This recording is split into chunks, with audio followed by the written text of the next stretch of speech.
matata, ne sarkin da shi yake yanda su malicin matata. Allah da ba jiki ba, masu ba ta bayyana ba, in ji bai kori gani ba, in Allah shi ne Allah kowa ko ba ku gamsu da ni ba. Allah dubin salati ninka adadin su ba da suna, kaga wanda shi daga shi ne sako ya zo wurina. Allah da Fatima ta gatan maza da mata, mai gyara zuciyata umma na baki rayuwata. In shehu Tijjani Gwarzo marhama in ya zo, faɗi nama da kanzo da ku idanu ya daina hazo.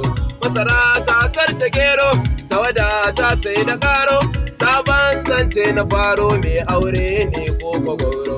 Yanzu nan zan yi sallama ta ga garkuwar rayuwata, gani na karya makanta Ahmad yarje mun nazanta. Salamun alaika fardi, salamun alaika hamdi, salamun alaika sanadi. I love you lodi lodi. Ya mai sufa da suna, mai birni garin Madina, mai ayar ina fata na farin cikin musulmai da arna, mai tarin masoya ganta ya fitar da ruwa daga yatsa. Masoya ku zo mu kutsa tafiya yar kaɗan sai mu ratsa, faruwa da kai ta yi